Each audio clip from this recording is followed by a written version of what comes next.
Quand on pense aux grandes explorations européennes, on pense aux Anglais, aux Français, aux Espagnols, mais on oublie souvent les Portugais. Et pourtant, ces derniers ont découvert et conquis une bonne partie des Amériques et des Indes. C'est le cas notamment de Afonso de Albuquerque, dont on va vous raconter l'histoire.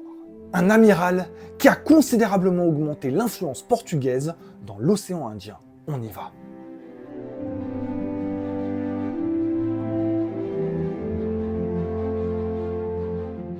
Avant de commencer notre incroyable voyage dans la mer des Indes, vous pouvez nous soutenir en vous abonnant à la chaîne et en likant la vidéo. On vous remercie. Afonso de Albuquerque a été le terrible, le grand, le lion des mers, le César d'Orient. Mais avant d'en arriver là, il faut revenir un peu en arrière. Afonso de Albuquerque est né en 1453 près de Lisbonne. Il est fils de bonne noblesse. Son père a même un poste important à la cour. Le futur amiral fait des études de mathématiques et de latin, où il se lie d'amitié avec le futur roi Jean II. Il y a pire comme pote d'école. Aujourd'hui, on ne retient pas forcément le Portugal dans les grandes puissances historiques. On parle plus de la France, l'Angleterre, l'Italie, l'Allemagne ou même l'Espagne. Pourtant, pendant presque 2 siècles, le Portugal a eu un empire immense. Leur contribution aux grandes découvertes est incommensurable. Le Portugal de l'époque, la moitié du XVe siècle, a 3 grands objectifs. Combattre l'islam, propager le christianisme et sécuriser le commerce des épices en créant un empire portugais en Asie. C'est dans ce contexte qu'Albuquerque va évoluer.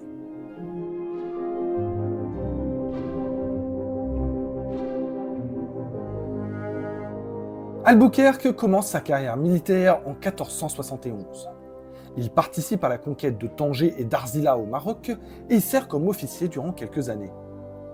En 1476, il accompagne son ami le prince Jean dans la guerre de succession de Castille, guerre remportée par le clan royal.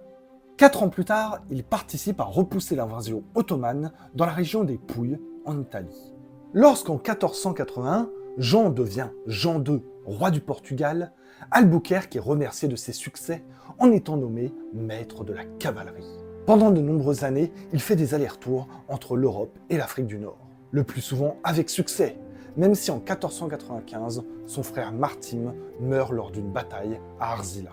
On est donc sur une carrière militaire classique, réussie, mais classique. C'est en 1503 que les choses changent. Le roi Jean meurt et c'est son cousin Manuel Ier qui monte sur le trône. Ce dernier est méfiant envers Albuquerque, mais il décide tout de même de l'envoyer dans une mission de prestige en Inde. Cela consiste à défendre le trône du roi de Cochin, favorable aux Portugais. La mission est un succès. Albuquerque va vaincre la dynastie Zamorin de Calicut et en récompense, le roi de Cochin autorise les Portugais à créer une base militaire et commerciale dans son royaume. C'est le début de l'Empire portugais oriental.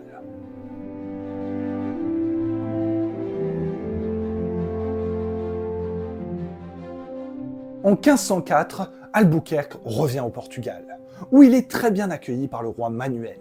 Si bien accueilli que lorsqu'en 1506, une grande expédition de 16 navires, dirigée par Tristan de Cunha, est envoyée pour l'Inde, il en commande 5. L'objectif de la mission est de conquérir Socotra, une île du Yémen actuel, et d'en faire une forteresse, afin de sécuriser le commerce dans la mer Rouge. Albuquerque, un peu chiant à prononcer, avait une mission secrète ordonnée par le roi. Remplacer le vice-roi des Indes portugaises, Francisco de Almeida. La flotte s'attaque d'abord à des villes arabes d'Éthiopie, histoire de refaire les provisions, et réussissent assez facilement à prendre Socotra. Une forteresse est construite suivant le plan, mais le projet sera finalement abandonné quelques années plus tard, l'île étant jugée peu propice à l'établissement d'une base. L'expédition se sépare. D'Acunha part pour l'Inde pour secourir la colonie portugaise assiégée, tandis qu'Albuquerque conduit 7 navires pour aller conquérir Ormuz, actuellement en Iran. Sur le chemin, le capitaine accumule les victoires. Prise de Curiati en avril, de Cúrcat en août, et de Mascate et Orfacao en septembre. Toutes ces villes tombent sous la domination portugaise. Le gouvernement d'Ormuz, mis au courant des exploits des attaques portugaises dans la région, décidèrent malgré tout de résister. Ce fut d'abord une bataille navale. Les Portugais étaient moins nombreux, mais leur arsenal explosif bien plus performant. Et une douzaine de navires hormousis furent coulés. Les 50 autres furent abordés et soumis. Quand les Portugais mirent le pied à terre et commencèrent à saccager la ville, le grand vizir hissa le drapeau blanc et se rendit. Albuquerque, avec 6 navires en mauvais état et 500 hommes affamés, venait de battre à plate couture la plus grande puissance navale de la région. L'État d'Ormuz accepta de devenir un État tributaire, vassal du Portugal. Mais elle l'était également du Shah perse Ismaël Ier. Des émissaires perses sont même venus exiger un tribut de la part des Portugais. Albuquerque, conscient que son armée n'était pas assez importante pour guerroyer contre tout le monde, accepta. Au lieu de leur donner de l'or, il leur fournit des armes, prétendant que c'était là la monnaie frappée au Portugal. C'est d'ailleurs Ismaël qui lui donna son surnom, le Lion des Mers. Le Lion des Mers, justement, entreprit la construction du fort Notre-Dame de la Conception. Mais ces hommes commencent à en avoir marre des conditions de travail, surtout les officiers. Une partie d'entre eux prirent la fuite et Albuquerque se retrouva avec 2 navires et aucun ravitaillement. Il fut contraint d'abandonner Ormuz. Début 1508, la flotte réduite attaque les villages côtiers pour se ravitailler et se dirige vers l'Inde. En décembre, ils arrivent sur la côte de Malabar, en territoire portugais. Ils présentent au vice-roi Francisco de Almeida la lettre du roi lui indiquant sa succession au poste. Mais le vice-roi est soutenu par son camp et par les officiers qui ont abandonné Albuquerque. Il ne veut pas lâcher son mandat en cours. Afonso, on va l'appeler comme ça, c'est plus simple, décide d'éviter la confrontation. Il est isolé et demande donc de l'aide à Diogo Lopes de Sequeira, qui vient d'arriver au Portugal avec une nouvelle flotte. Manque de bol, ce dernier prend le parti du vice-roi. Afonso prend son mal en patience et refuse la prise de pouvoir par la force. En février 1509 eut lieu la bataille décisive de Diu, une bataille navale opposant les Portugais du vice-roi contre les forces ottomanes comprenant les Amorins, les Calicutes et le sultanat du Gujarat. C'est une victoire pour les Portugais, l'une des plus importantes de l'histoire. Elle permit l'avènement de l'Empire portugais sur plus d'un siècle, le déclin des forces musulmanes de la région qui ne s'en remettront pas. Elle marque la domination des flottes européennes sur les mers de l'Inde pendant des siècles. Fort de cette victoire, le vice-roi Almeida, toujours soutenu par les officiers déserteurs, déclare Afonso inapte à gouverner et le fait enfermer au fort Saint-Ange de Cananoré. On peut dire que la situation est mal embarquée.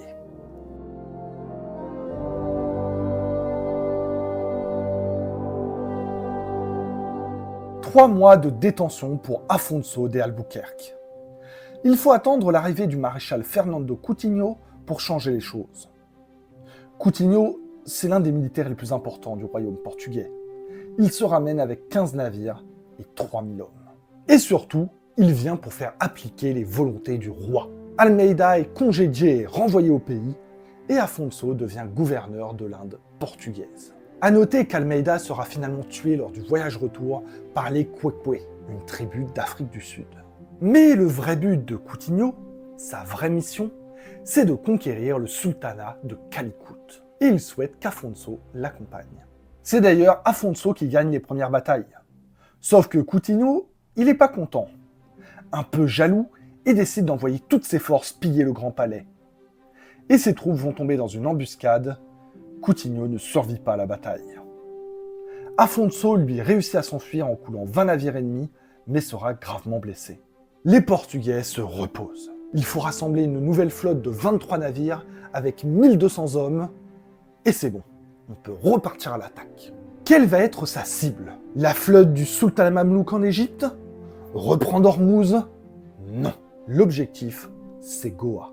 Goa, c'est la clé de voûte du pouvoir musulman dans la région, ainsi que la ville la plus riche, une cible de choix. Le sultan Youssouf Adil Shah est malade, et il y a le début d'une guerre de succession. Il faut donc compter sur l'effet de surprise pour s'emparer de la ville. Afonso donne un premier assaut victorieux début 1510. Mais sa position est fragile. Il doit reculer et attendre des renforts. En novembre, ces renforts arrivent et Afonso repart à l'attaque. C'est une victoire écrasante pour les Portugais. 6000 soldats musulmans meurent dans la bataille. Afonso est maître absolu du territoire et les populations hindoues lui sont acquises, bien contentes de changer de chef. La conquête, c'est fait. Maintenant, il faut administrer. L'une des premières mesures d'Afonso fut de créer un atelier monétaire et de battre monnaie, une manière de renforcer le commerce en faisant circuler cette nouvelle monnaie. Il va ensuite fonder l'hôpital royal de Goa. Et lorsqu'il apprit que les médecins profitaient de leur situation pour demander des sommes folles aux malades, il fit construire les remparts de la ville à ces mêmes médecins pour leur apprendre la souffrance du travail. Goa devient le centre de l'Inde portugaise, si bien que les sultanats voisins de Gujarat et de Calicut choisissent de collaborer plutôt que de combattre les Portugais. Mais la petite vie de gouverneur, ça lui suffit pas à Albuquerque. Il lui faut de l'action. Et pour ça, quoi de mieux que de s'emparer de Malacca. La prise de la ville empêcherait les musulmans d'importer leurs épices par cette route. Ce serait un coup très dur au pouvoir du Caire et de la Mecque. Afonso termine la fortification de Goa et en février 1511, il rassemble 18 navires, 900 soldats portugais et 200 mercenaires hindous.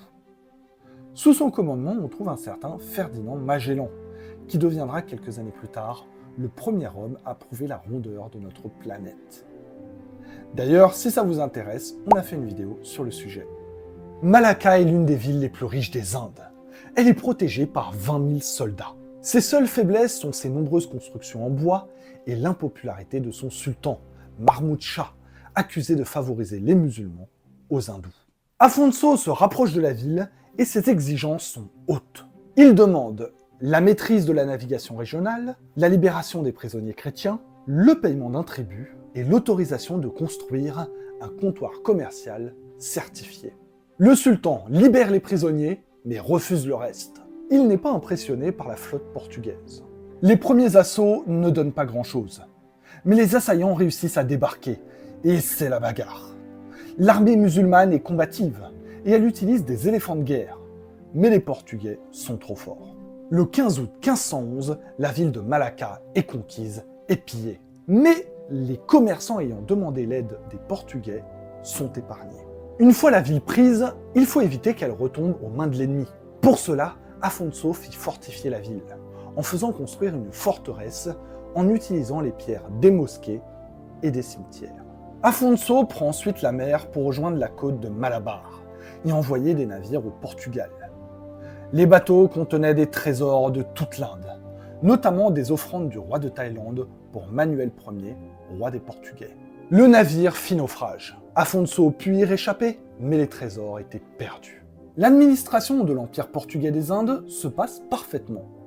Afonso fait envoyer des ambassades et crée des liens avec la Birmanie, Sumatra, Siam ou la Thaïlande. Et le commerce rapporte beaucoup d'argent au royaume. Une fois Malacca renforcée, la nouvelle mission est de se rendre aux fameuses îles aux épices, plus connues sous le nom les îles Moluques. Les Portugais vont pouvoir remplir leurs cales de noix de muscade et de clous de girofle. Petit problème. Durant son départ, les Portugais qui tenaient Goa l'ont laissé filer. Ils ont renoncé à garder la ville, estimant que ce n'était pas nécessaire, et les musulmans l'ont repris. En décembre 1512, c'est le moment de récupérer Goa. Afonso se ramène avec 14 navires et 1700 hommes bien déterminés. Dès le début de l'assaut, le sultan Rasul Khan se rend. Il a compris que c'était foutu. Les déserteurs portugais, dont certains avaient rejoint le sultan, sont épargnés, mais seront tout de même mutilés pour leur faute. C'est le cas notamment de Fernão Lopez, qui en plus s'était converti à l'islam. Albuquerque lui fit couper le nez, les oreilles, le bras droit et le pouce gauche. Ses cheveux et sa barbe furent arrachés avec des coquilles de palourdes. Ce dernier, défiguré, décida de s'exiler sur ce qui deviendra plus tard l'île Sainte-Hélène, cette fameuse île où mourut Napoléon. Là encore, si ça vous intéresse, il restera pendant 25 ans reclus en solitaire, si ce n'est pour un séjour à Rome où le pape lui-même va absoudre ses péchés. En décembre 1512, la reine d'Éthiopie envoya Mathéus, Matthieu l'Arménien, comme émissaire aux Portugais. Ce dernier vient proposer une alliance en échange de la lutte contre les musulmans. Suite au rapport de Mathéus, Afonso décide de partir pour la mer Rouge, afin de sécuriser le commerce pour les Portugais. Il part ainsi avec 1400 hommes. Sa première cible est Aden, Il fit donc le siège de la ville, mais après une demi-journée de bataille, et pour une fois, Afonso dut reculer. Une deuxième tentative fut également vaine, et il fallut retourner en Inde avant que la faim ne tue ses hommes. Pourtant, il était motivé, et il avait des idées. L'une d'entre elles était de détourner le cours du Nil et rendre ainsi toute l'Égypte stérile. Et la deuxième était de voler le corps de Mahomet, et exiger en échange que tous les musulmans quittent la Terre Sainte. Cette expédition n'a donc pas été concluante, mais pour la première fois, une flotte chrétienne s'est introduite dans la mer Rouge, et cela a terrifié les puissances musulmanes de la région. Afonso se consacra ensuite à la gestion administrative de Goa. Il encouragea ses hommes à épouser des femmes locales, nomma des autochtones à des postes importants, et ne s'immisça pas dans les traditions locales. Sauf en ce qui concerne la pratique du sati, c'est-à-dire immoler, brûler les femmes devenues veuves. Une charmante tradition.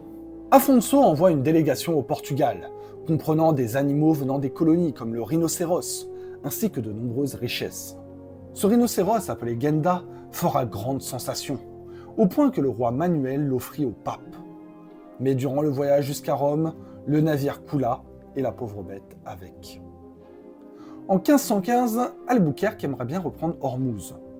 Depuis la retraite des Portugais, le jeune roi règne dans l'ombre de son puissant vizir, Raïs Ahmed. En mars, Afonso fait tuer le vizir et le roi reconnaissant fit d'Ormuz un vassal du Portugal.